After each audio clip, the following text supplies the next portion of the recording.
네, 여러분 한 15분간 다 잘 쉬셨나요?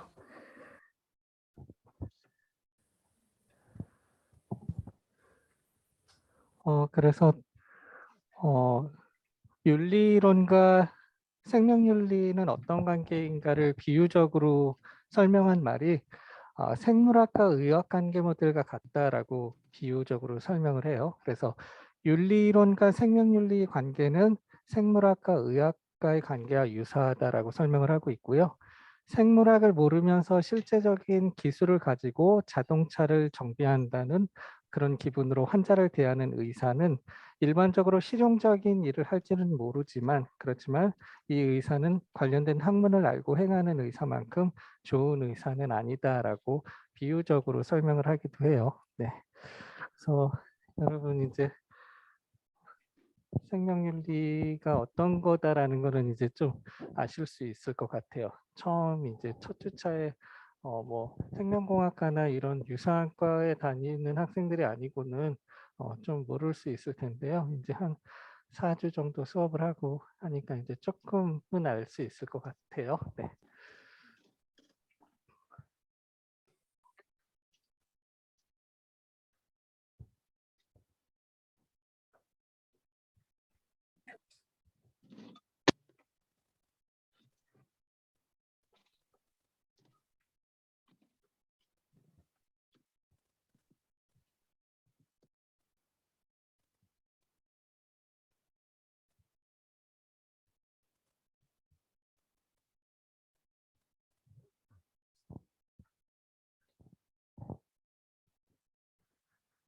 네, 이번 시간에는 이제 계속 수업을 연결해서 해보면요.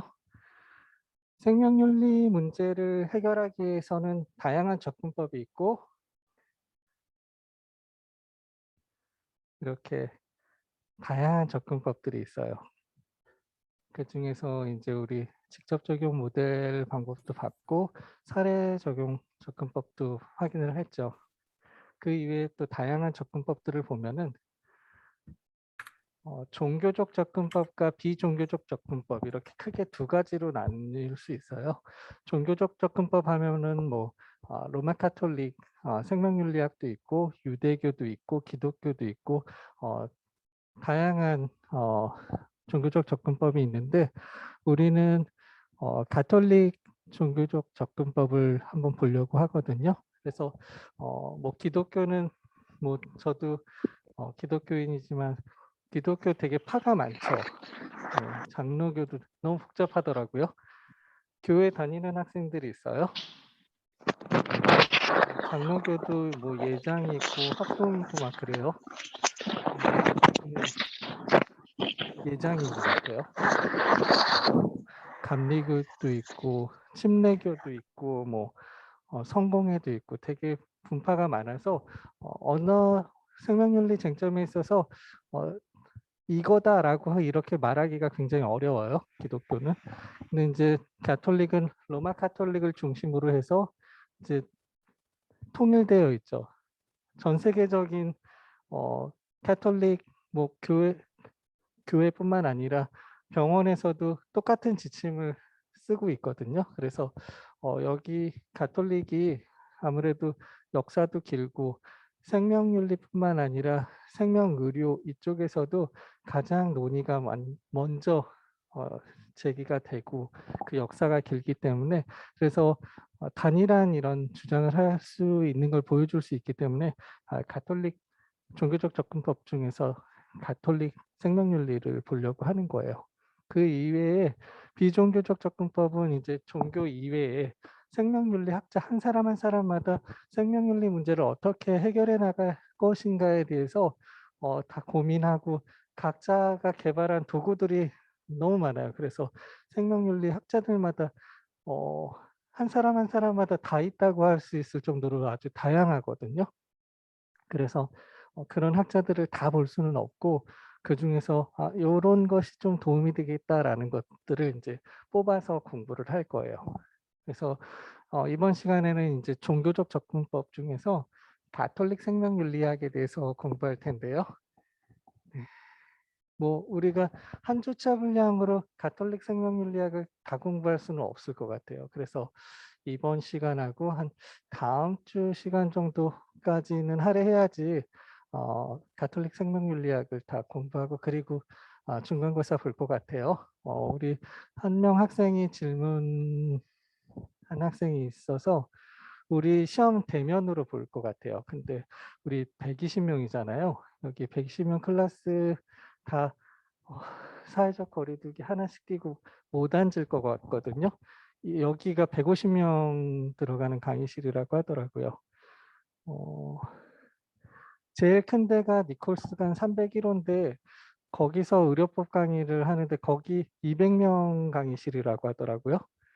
우리 120명 한 명씩 뛰고 그 강의실도 안 될 것 같아요. 그래서 법학과 학사지원부에 우리 120명 정원이고 강의실 2개는 있어야 되겠다. 이미 다 넘겼거든요. 요구 사항들을.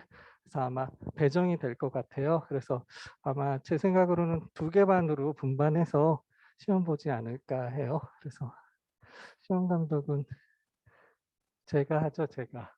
그래서 왔다 갔다 해야 되나? 그래요. 왔다 갔다는 힘들 것 같은데 다반 한 강의실이면은 혼자 120명 할 수 있거든요. 근데 이제 2개 반이면 한 번에 쫙 거둬야 돼서 아마 조교 선생님이 한 명 한 반을 맡지 않을까 해요. 그래서 기본적으로 우리 다 대면 수업으로 객관식 20문제, 객관식 사지선다로 시험을 보도록 하겠습니다. 그래서 대면이냐 아니냐 물어본 학생이 있어서 대면으로 우리 시험을 치도록 하겠습니다. 기말고사도 마찬가지예요. 네. 뭐 사정이 있어서 뭐 홀짝 이렇게 운영하고 있는데 시험은 뭐 취업한 학생이라든지 뭐 사정이 있는 학생들이 있다 하더라도 중간고사, 기말고사는 꼭 보셔야 돼요. 안 보면 점수를 줄 수가 없거든요. 그래서 안 봐도 되지 않냐 하는데 안 될 거예요 아마. 점수가 0점이 하나 나와버리면 거의 점수 받기가 힘들지 않나 싶거든요.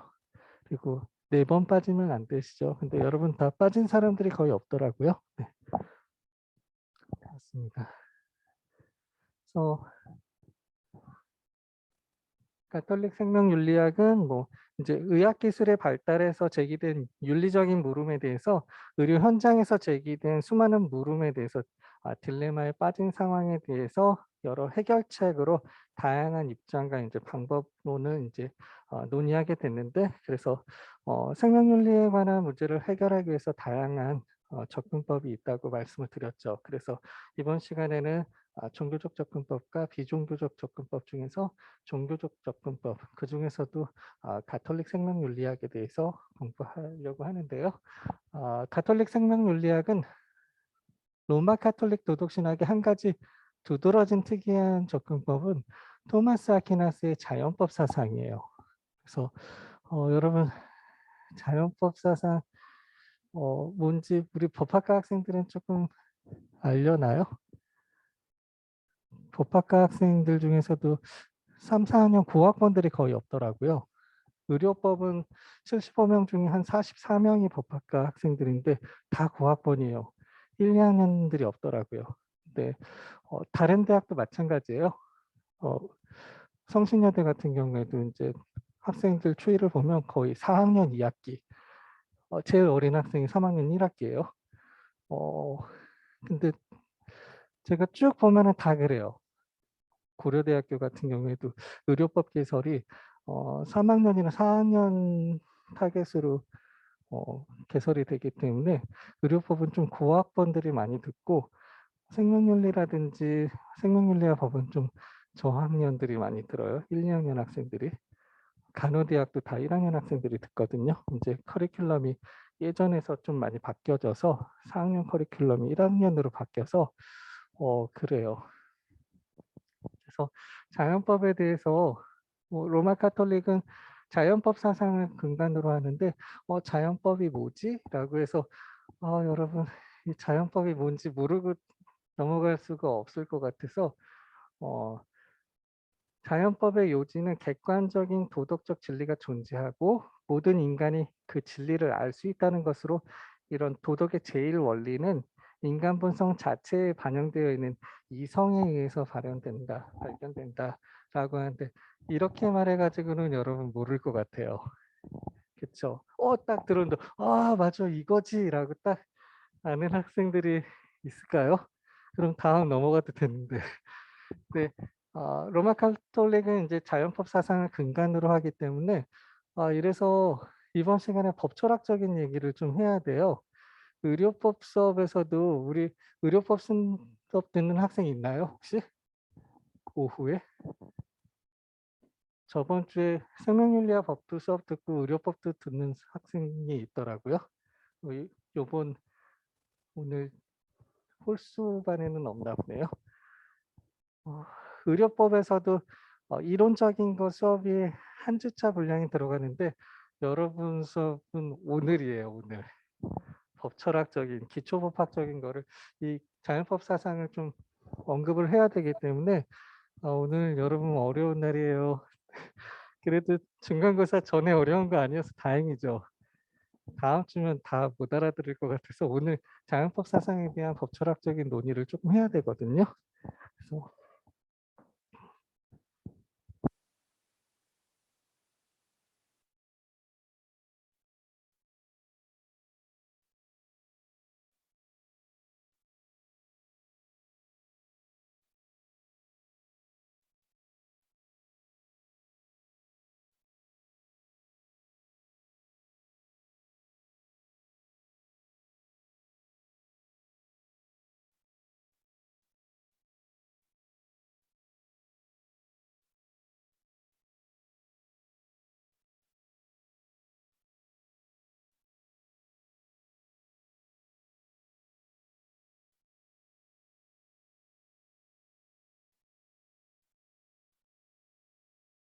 제가 이 자료 여러분한테 사이버 캠퍼스에 올렸나요? 올렸어요?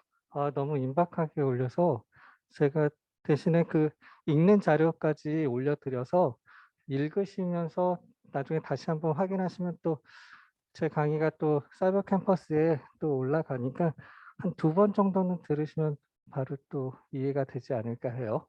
근데 이 논의를 안 할 수는 없어서 법과 정의에 대한 자연법론과 법실증주의 논의를 좀 해야 돼서 이번 시간에는 좀 괴로울 수도 있을 것 같아요. 네, 미안해요, 여러분. 자연법의 문제는 뭐 한번 보도록 하겠습니다. 자연법 법실증주의 논의는 근대법 이후로 수십 년간 이어져 왔던 법학이나 법철학에서는 계속 논의가 됐고 논쟁이 됐던 그런 사항이에요. 그래서 누가 더 옳으냐 이런 영역 다툼이에요. 자연법 나지 아니지 법은 법실증주의지 실정법이 완성된 법이야 이런 논의가 수십 년간 근대법 이후로 계속 논의가 이어져 왔던 사례예요. 그래서 한번 보시면은 법과 정의란 제목으로 했는데 법이 정의로운가 법이란 무엇인가 이런 거에 대한 논의를 함에 있어서 법과 법학의 임으로서의 정의는 무엇인지 법의 지향점이 무엇인지 이런 논의를 찾아가는 게 이제 법과 정의인데요. 옳음과 힘 사이의 법적 정의. 옳음이라는 거는 자연법론이에요. 그리고 무엇이 옳은지 그런 거를 알려고 하는 게 이제 자연법론이고 힘. 이때 말하는 힘은 법을 제정하는 그런 권력, 힘을 이야기하거든요. 그래서 법실증주의, 자연법론과 법실증주의 사이에서 법적 정의가 무엇인지 논의하는 게 바로 이번 주제고 요거를 좀 아셔야지 자연법에서는 어떤 걸 주장하는구나 라고 좀 아실 수 있을 것 같아요. 그래서 첫 번째로 질문을 드릴 수 있는 건 법이란 무엇인가 여러분 법은 뭐죠? 이게 되게 쉽지 않아요. 쉬운 것 같으면서 쉽지 않거든요. 이 물음은 이제 법학을 처음 공부하는 그런 학생들뿐만 아니라 수십 년간 법을 집행하고 했던 법관이라든지 이런 퇴임을 준비하는 대법관이나 법학자들도 여전히 대답하기 힘든 제목이 바로 법이란 무엇인가라는 거예요. 그래서 한번 보시면 법은 현실을 규율하죠. 여러분 현실을 규율해요. 그래서 법은 자신의 규범적 이념에 따라서 현실을 규율하는 기획을 갖는 규범이에요. 우리 규범. 그래서 이때 법은 자신의 규범적 이념에 따라서 규율하는 규범인데 이때 법이 갖는 규범적 이념 중에서 가장 보편적인 개념이 정의예요. justice. 법이 이제 정의롭냐, 정의롭지 않느냐, 요 기준을 가지고 이제 이야기할 수 있겠는데요. 그래서 법학은 정의, justice죠. 정의 똑같은데 용어는 틀려요. 정의를, justice를 어떻게 definition 할 것인가에 대한 과제를 갖게 되죠.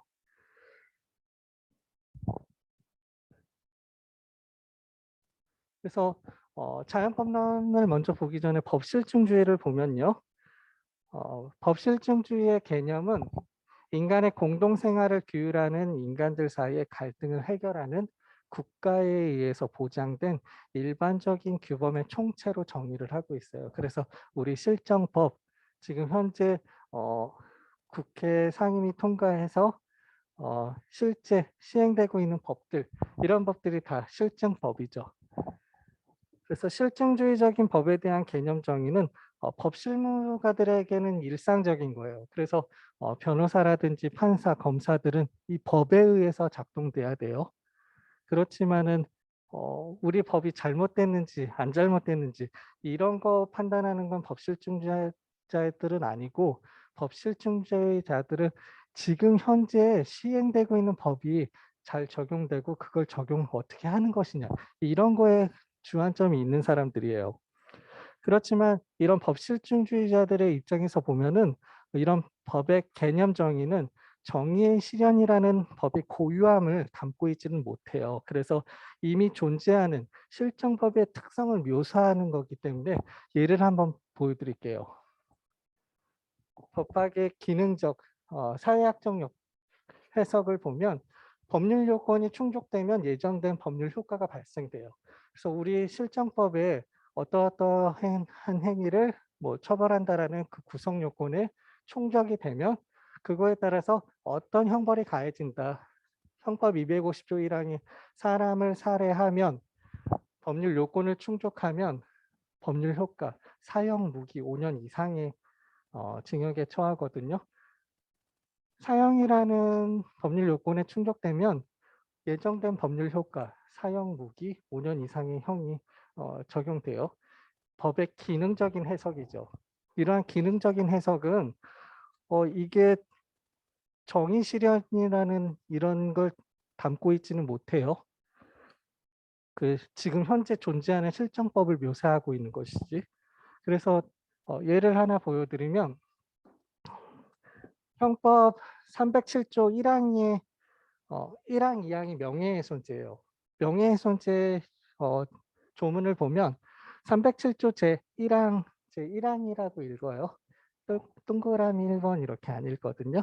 그래서 307조 제1항, 제2항 이렇게 읽는구나. 네, 그래서 명예훼손죄 제1항을 보니까 공연히 사실을 적시하여 사람의 명예를 훼손한 자는 2년 이하의 징역이나 금고 또는 500만 원 이하의 벌금에 처한다라고 되어 있어요. 제 2항을 보니까는 공연히 허위 사실을 적시하여 사람의 명예를 훼손한 자는 5년 이하의 징역, 10년 이하의 자격정지 또는 1,000만 원 이하의 벌금에 처한대요. 뭐지? 사실을 적시해서 명예훼손에도 처벌을 받고 허위 사실을 유포해서 명예훼손에도 처벌을 받네. 우리 뭐 고려대학교 교수님 한 분이 진실유포죄라는 책을 내셨더라고요. 진실을 얘기해도 명예훼손이 되면 명예훼손죄가 걸리네요. 실정법자들은 법에 이렇게 명시되어 있으니까 처벌받아야지. 이게 실정법주의자들이에요. 근데 여러분한테 질문을 드리면 형법은 명예훼손을 범죄로 규정하고 처벌하는데 사실을 적시해서 처벌하는 것도 이거 정의로운 건가요? 사실 있는 그대로 얘기했는데 명예훼손죄로 처벌을 받아요? 내가 없는 사실을 가공해서 막 사람들 속여가지고 명예훼손을 했다고 하는 거는 처벌받는 게 맞는 것 같은데 나는 그냥 내가 알고 있는 사실을 그냥 말했을 것 뿐인데 명예훼손죄로 처벌을 받네요. 그것도 되게 세요. 2년 이하의 징역이나 500만 원 이하의 벌금이에요. 징역형으로 갈지 벌금형으로 갈지는 판사 재량이에요. 200만 원? 그렇게 저렴한 돈이 아니에요. 징역형 받는 게 낫나? 네. 이게 맞아요? 사실을 아는 걸 그냥 얘기했을 것 뿐인데 명예훼손죄로 내가 처벌을 받다니. 실정법주의자들은 법에 명시되어 있으니까 너는 처벌받아야 돼 라는 거지만 자연법론자들은 이게 맞는 법이야? 이게 옳아? 라는 거를 생각하는 게 자연법론자라고 생각하시면 돼요. 그래서 실증법적인 개념은 지금 현재 시행되고 있는 법을 잘 지키고 잘 따르면 돼. 왜? 완벽한 법이니까. 라는 게 실증법주의자들이에요. 그에 비해서 자연법주의자들은 그렇게 처벌하는 게 맞는 것인지 정의로운지 이거 부당한 거 아니야? 라는 것까지 생각할 수 있는 게 자연법론자들이에요. 그래서 보시면 법과 법학의 의무로서 정의라고 돼 있어서 법의 의무로서의 정의, 법의 개념에서 정의의 실현이라는 의미가 포함되어 있지만 안 된다. 법의 개념, 법은 그 안에 정의로운 것인가를 내포하고 있지 않으면 안 되죠. 그리고 타당성을 주장할 수 없는 규범은 법이 될 수 없죠. 역사적으로도 보면 나치 형법 같은 경우에 타당하다라고 볼 수 없죠. 그리고 라드브르크 같은 경우에는 법률적 불법과 초법률적인 법을 구분을 했어요. 그래서 이때 초법률적인 법이 이제 자연법이라고 할 수 있죠. 법률적 불법은 이제 실정법과 자연법을 구분해 놨고 인권운동과 시민불복종 운동이에요. 여러분 요즘에 뭐 시민불복종이나 이런 이야기 좀 많이 들었나요? 법이 뭐 타당하지 않다라고 하면 우리 시민불복종 운동을 해요. 시민운동. 그래서 내가 어떠한 처벌을 감수하더라도 난 그 법을 지키지 않겠다라는 거예요. 그게 이제 시민불복종 운동이거든요.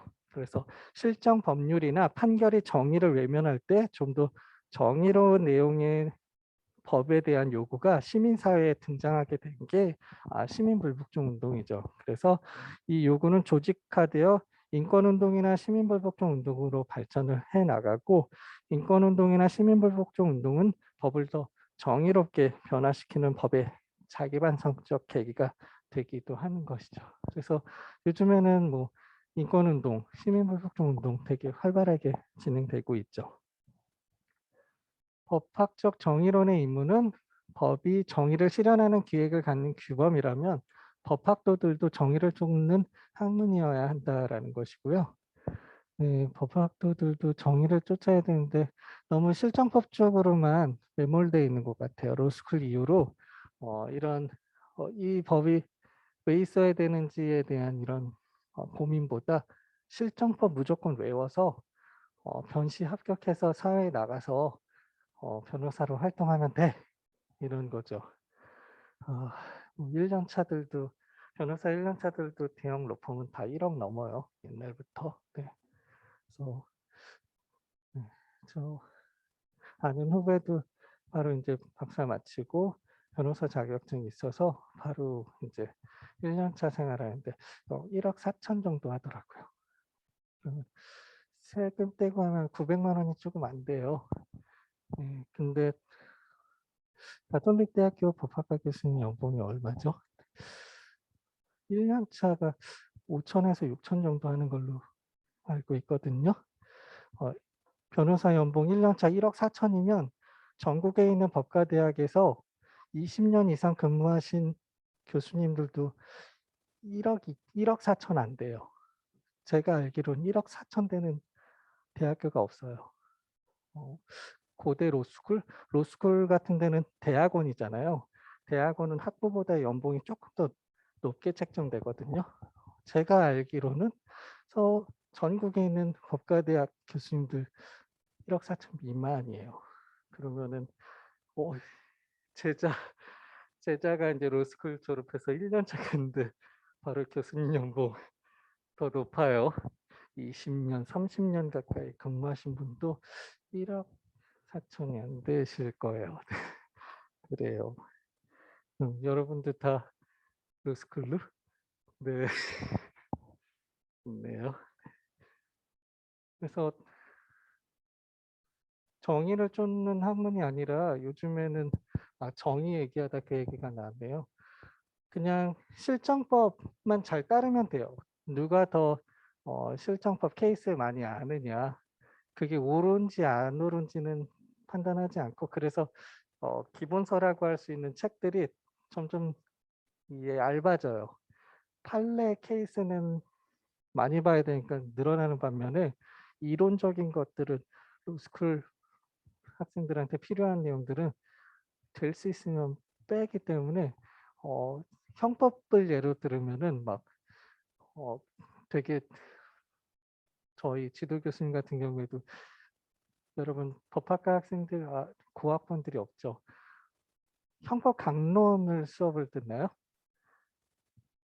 하민경 교수님이 아마 2학년 1학기 과목으로 형법 강론, 총론 강론 안에 다 들어있거든요. 강론에. 원래 그 하민경 교수님 쓰는 기본서 책이 1판이 1690페이지 정도예요. 총론 강론 1년 동안 공부하는 게. 그거 2판이 1200페이지 대거든요. 3판은 999페이지예요. 계속 페이지가 줄어들고 있죠. 이론적인 건 다 빼고 실무하는 변호사들은 얘는 이것만 필요해. 이론적인 건 필요 없으니까. 그래서 실전법만 제대로 공부하면 되니까. 그렇게 됐어요. 그래서 법학이 더 장기적인 안목으로 가려면 이론적인 걸 해야 되는데 계속 법철학이라든지 기초법학자들은 없어지고 있는 추세예요. 그래서 정의를 쫓는 학문이어야 되고, 학문으로서의 법은 있는 것과 있어야 할 법을 기획하는 학문이어야 된다. 그리고 정의가 무엇인가에 대한 법학의 대답은 답이 한 가지만 있는 게 아니거든요. 그래서 사물의 본성, 사물의 본성 이게 뭐야? 이거 설명하는 것만 해도 30분 이상 걸리거든요. 사물의 본성은 여러분 당연히 지켜야 될 사람을 살해한 사람은 사형 무기 5년 이상의 징역에 처해야 된다. 뭐뭐 해야 한다라는 게 명령이죠. 그리고 사람 죽이지 말라라는 거죠. 금지하고 있는 거예요. 이렇게 명령과 금지한 게 규범이죠. 이렇게 뭐뭐 해야 한다라는 건 국가에게 명령하는 거죠. 국가, 너 사람 살해한 사람은 사형 무기 5년 이상 징역에 처해야 돼. 국가에 명령하는 거예요. 그리고 일반 수범자들은 사람 죽이면 안 되는구나. 죽이지 마. 명령 금지. 이 금지는 수범자인 국민들한테 하는 거예요. 명령과 규범, 요게 명령과 금지 이게 규범인데 이게 당이라고 해요. 왜 사람 죽이면 안 되는 거지? 그런 이유가 이제 당이 졸렌이라고 하거든요. 그거에 비해서 이제 왜 뭐?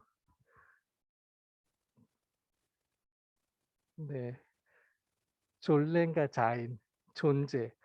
이 사물의 본성이라는 거는 여러분 부모님, 아버지란 존재가 있잖아요. 아버지란 존재에는 아버지로서의 이런 그런 지위, 권위 이런 게 있죠. 여러분 학생인데 학생이란 존재 이외에 학생으로서 해야 되는 그런 것들이 있죠.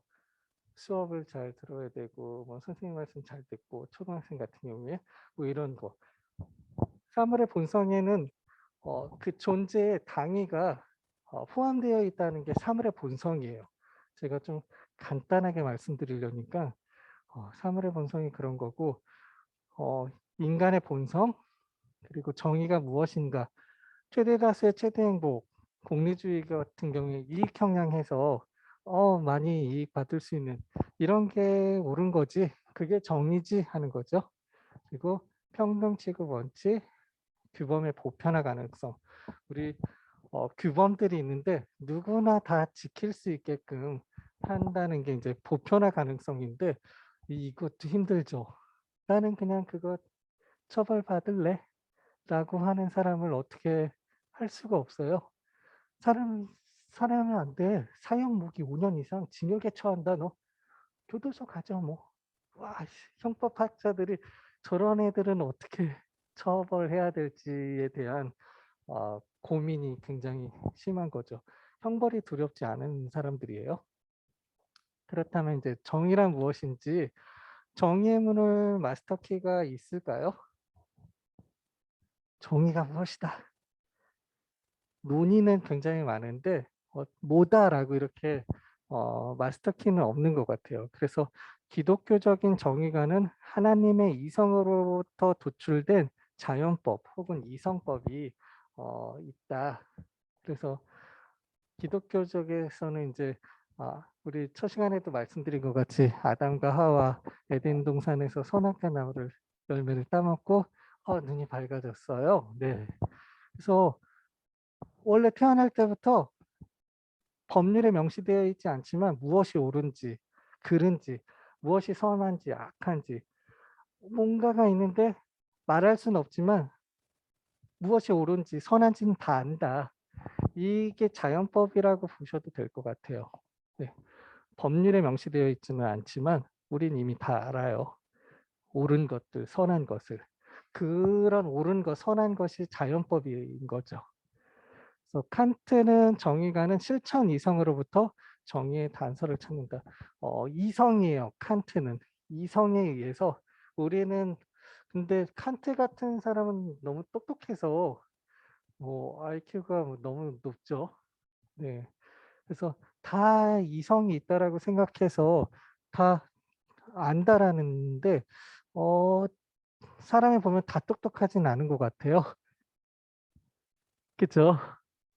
다 똑똑해요? 여러분 정도만 해도 똑똑하죠. 근데 어, 훨씬 그에 못 미치는 사람들 요즘엔 또 사회가 너무 각박해서 그런지 어떻게 저런 사람이지라는 걸 되게 많이 봐요. 저는 그 맨인 블랙박스를 저희 애랑 되게 자주 보거든요. 와, 와 어떻게 저래 이런 사람들이 되게 많아요. 특히 운전하다 보면 막 칼치기 하고 제가 올 때는 되게 안전해요. 제가 수원에서 여기 오는데 어느 고속도로를 타든지 되게 안전하거든요. 근데 제가 이 수업 끝나고 바로 가는 게 아니라 오후 3시부터 6시까지 의료법 수업이 있어요. 의료법 수업도 빨리 끝낸다고 해도 딱 5시 50분이더라고요. 우리 수업 듣는 학생들을 보면은 근데 MP4 파일 변환하고 하면 6시 넘어가요. 이때 이제 수원 가면은 제가 운전면허 제가 언제 땄죠? 대학교 1학년 때 땄는데 저 90년대 중반에 땄거든요. 제가 대학교 1학년 때 땄으니까 94년도에 면허 땄거든요. 운전은 군대 운전병 출신이에요. 그래서 운전은 좀 하죠. 갈 때 너무 무서워요. 집에 갈 때. 속도들도 엄청 내고 저는 좀 규정 속도보다 조금 갈 때도 있긴 한데 규정 속도에서 뭐 100이면 뭐 110 이하로 달리면 되는 거 알죠? 100 구간에서는 109까지는 딱지 안 뛰거든요. 한 그 정도로 가는데 와 너무 무서워요. 그래서 저 오늘 갈 때도 너무 무서울 것 같아요. 어떻게 가지? 그렇다고 수업을 일찍 끝낼 수는 없더라고요. 제가 여러분 반에도 막 시간이 막 그냥 막 한정없이 흘러가는 것 같아요. 근데 오후 반도 그래요. 빨리빨리 끝낸다고 해도 딱 5시 50분이더라고요. 아 너무 개념이 '어떻게 저러지?' 하는 사람들이 너무 많은 것 같아요, 오늘날 사회에서는. 그래서 어 정상인 사람이 그냥 '아 너무 드문 사회 아닌가?' 이렇게 생각이 돼요. 그래서 그렇지만 이 칸트는 실천이 이성으로부터 누구나 가지고 있는 이성으로부터 정의를 찾을 수 있다라고 보는 거고, 자연법론의 정의는 실체로 존재한다는 신념을 가지고 있어요. 자연법론자들은 어 법률에 명시되어 있지는 않지만 실제로 존재한다라고 믿거든요. 그리고 법실증주의자는 정의는 법 제정 권력에 있다. 그 힘에 있다라는 거예요. 그래서 법실증주의자는 어 실정법이 완벽한 법이라고 봐요. 그래서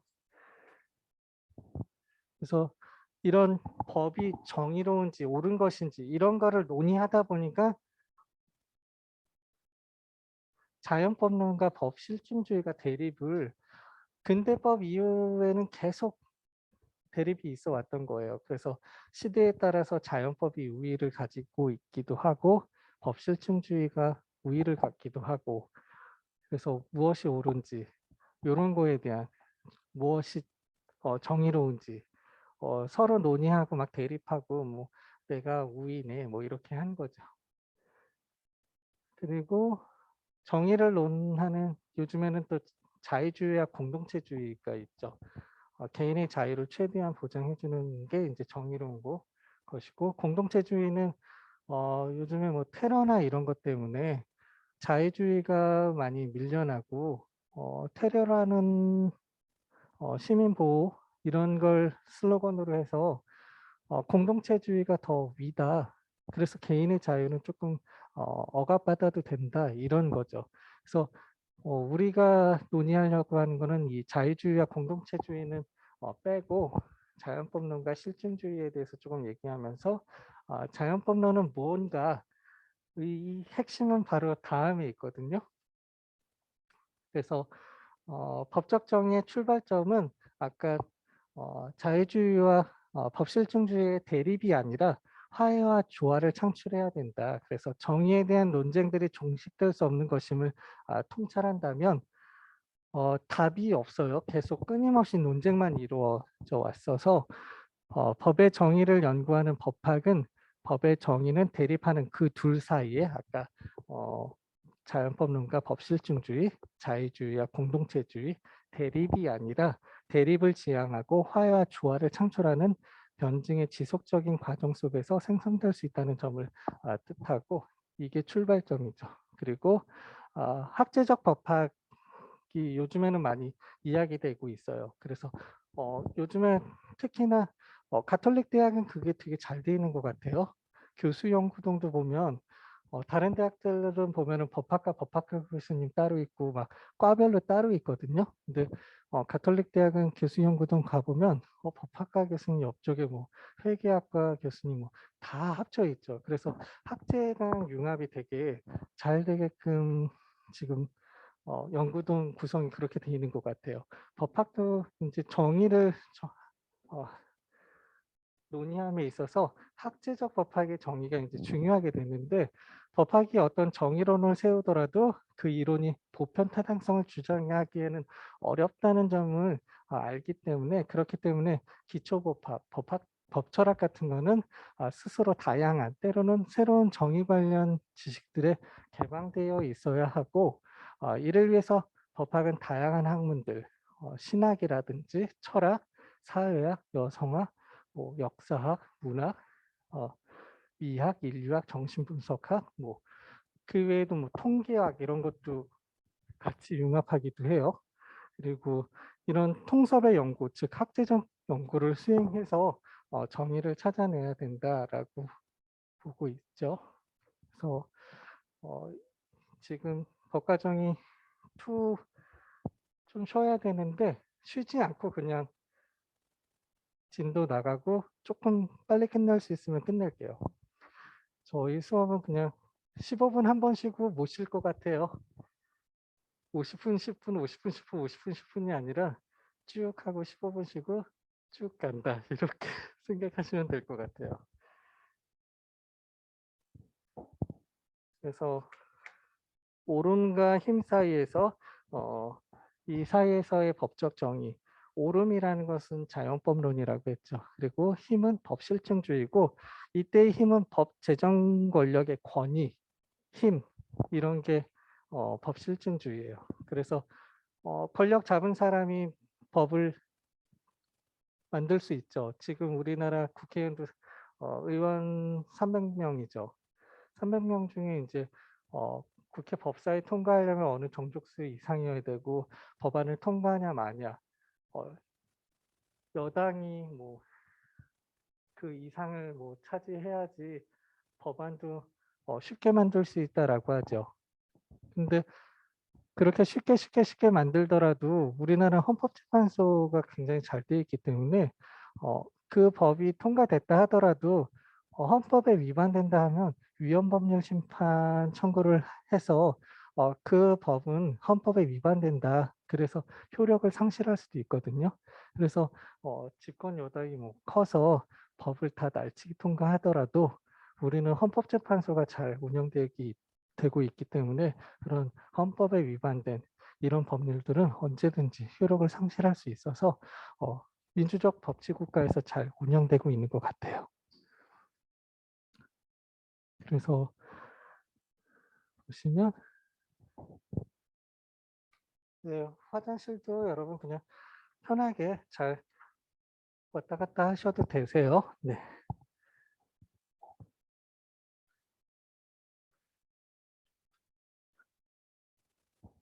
그래서 오름과 힘 사이의 법적 정의를 보면서 자연법론을 조금 더 보면요. 자연법론은 법적 정의를 정치적 힘과 절연시킨 채 형이상학이나 존재론에 의해서 구성하는 반면에 법실증주의는 법적 정의를 형이상학이나 존재론과 절연시킨 채 정치적 힘과 권위로 환원시키는 사회 방식을 보여왔죠. 자유주의와 법실증주의는 정반대로 자기네가 정의롭다라고 자연법론은 정치적 힘과 절연한 채 형이상학적 존재론적인 거에 구성하는 반면에 그 반대로 법실증주의는 법적 정의를 자연법과 반대되는 자연법에서 주장하는 형이상학이나 존재론은 상관없고 정치적 힘과 이 권위만 가지고 정의를 이게 정의로운 거지라고 주장을 하고 있는 거죠.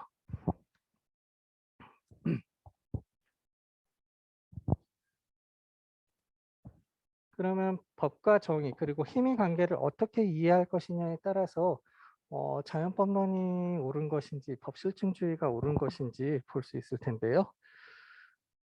오름과 힘 사이의 법적 정의에서 법이 실현해야 정의는 법을 제정하는 정치적 힘과 구별되지만 거꾸로 정치적 힘이 뒷받침되지 않는 정의는 법이 될 수가 없죠. 당연한 얘기죠. 자연법론자들이 정치적 힘과 절연해서 이야기한다고 하더라도 정치적 힘이 없이는 실정법화 될 수가 없거든요. 그 얘기예요. 그리고 자연법론적 전통. 우리가 이거 배우려고 지금까지 달려온 거예요.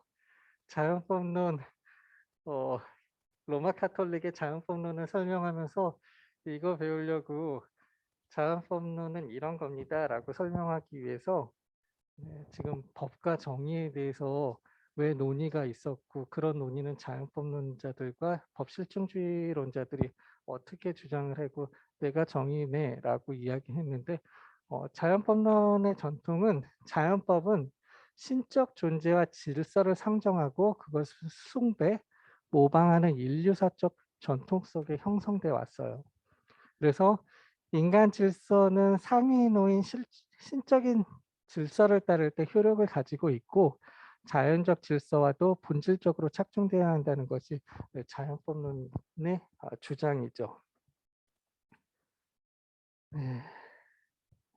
자연법론의 개념 이거예요. 이거를 말하려고 지금 2교시 수업 동안 법 철학적인 거 얘기, 어려운 거 얘기하고 있는 거예요. 이거 시험 문제 꼭 낼게요, 여러분.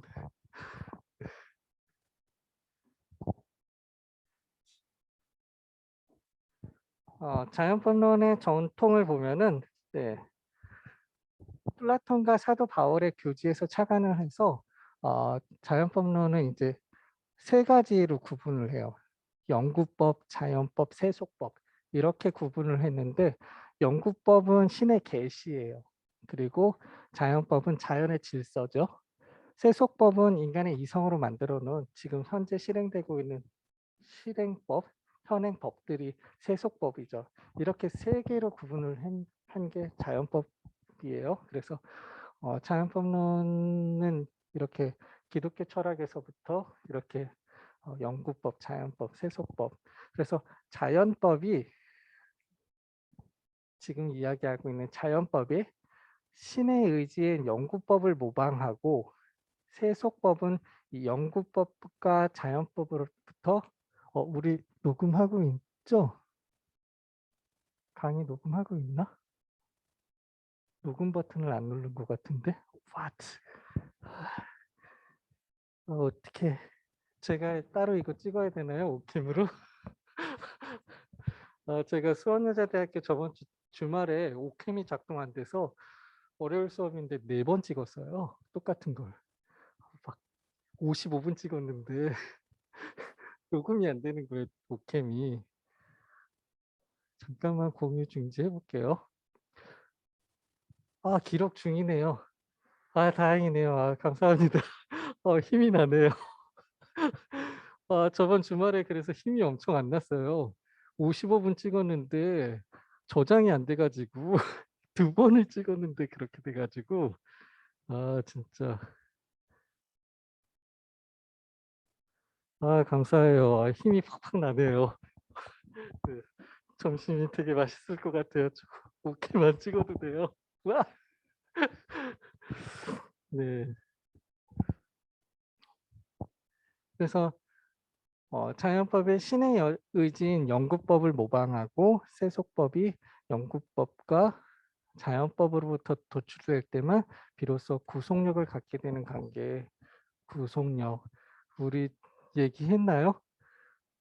법이 구속력과 강제력을 갖고 있는 얘기 해드렸나요? 우리 법 왜 지키죠? 크게는 구속력이 있어서 지켜요. 그 규범이 윤리적인 정당성을 가지고 있기 때문에 내가 그거 올바른 법이기 때문에 내 윤리 사상, 도덕 사상으로 규범적으로 정당한 법이어서 내가 지켜야지 하는 게 내 마음속에서부터 나오죠. 내 마음속에서부터 지키는 게 구속력이에요. 윤리적 정당성을 규범이 가지고 있기 때문에 그 이외에 법이 윤리적인 정당성을 가지고 있지 않더라도 지키기도 해요. 왜? 강제력을 가지고 있기 때문에. 그거 안 지키면 교도소 가니까, 사형을 당하니까. 그래서 그 규범이 강제력을 갖고 있느냐에 따라서 우리가 법을 지키기도 해요. 단순하죠. 교도소 가면 큰일 나잖아요. 가족과도 생리별하고. 그래서 그 법이 실제적 효력을 가지고 있는지 강제력을 갖고 있는지가 되게 중요한 거가 하나긴 해요. 그래서 우리가 법을 지키는 이유는 크게 구속력과 강제력을 갖고 있는데 이럴 때만 구속력을 가지고 있어서 윤리적으로 정당하다라고 생각해서 보세요. 이 세속법이 영구법과 자연법으로부터 도출되었다라고 믿을 때 구속력을 갖죠. 기독교인으로서 영구법, 신의 계시, 자연법, 옳다라고 생각하는 법들을 반영해서 실정법이 만들어졌구나 하면 기독교인이라면 다 지키겠죠. 나에게 구속력을 가지고 있으니까. 내 양심에 비추어서도 윤리적 정당성을 가지고 있기 때문에 구속되는 거죠. 이럴 때만 구속력을 갖는다라는 거예요. 그래서 연구법, 자연법을 이런 것들로부터 도출될 때만 구속력을 갖게 되는 거죠. 세속법이. 그래서 지키는 거예요. 자연법자들은.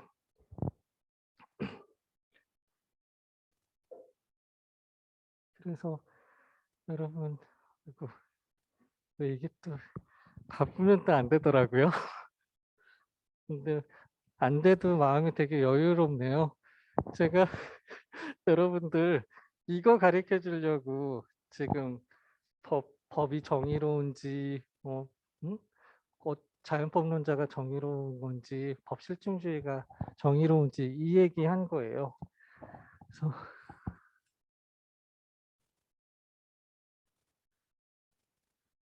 이게 다음으로 안 넘어가네요.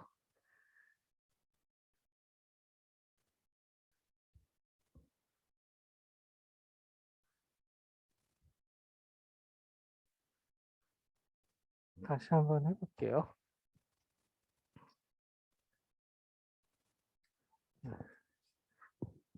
안 되네요. 안 넘어가요. 다음은 이거 다음 슬라이드는 법실증주의에 대한 논의거든요. 근데 우리가 가톨릭 생명윤리는 자연법적인 전통에서 시작된 거다라고 해서 이거하고 이제 앞에 시험에 낸다고 했던 그 부분 있죠.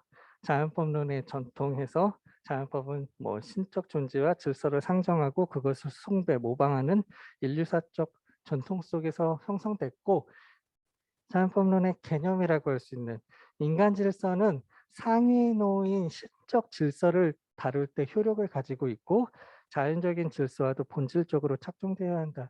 이게 자연법론의 개념이에요. 그래서 요거 배우려고 한 거여서 요거 어떻게 어느 주의인가 객관식 지문도 말씀드릴게요. 1번 자연법론, 2번 법실증주의, 3번 아까 얘기했죠? 자유주의, 4번 공동체주의. 답은 뭐다? 당근. 그래요. 뭔지 알겠죠? 1, 2, 3, 4번은 제가 바꿀 수 있고 객관식 문제 한 문제 말씀드린 거예요. 20문제 중에서.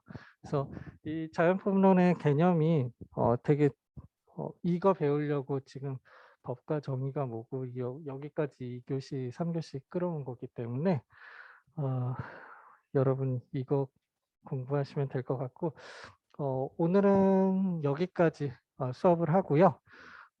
다음 시간에는 진짜 본격적으로 종교적 접근법 중에서 가톨릭 생명윤리에 대해서 공부하도록 하겠습니다. 여러분 중간에 한 번만 쉬고 해서 제가 오늘 저녁에 필요한 자료들은 다 올려드릴게요. 그리고 제가 다음 주 자료까지 오늘 저녁에 그냥 다 올릴게요. 제가 자료는 다 갖고 있는데 여러분한테 어떤 걸 강의할지를 결정을 못해서 딜레이 됐었던 거기 때문에 다음 주에는 뭐 딱 할지가 있으니까 바로 오늘 저녁에 다 올려드릴게요. 여러분 고생하셨고요. 네, 녹음이 돼서 너무 좋네요. 점심 맛있게들 드세요. 네, 감사합니다.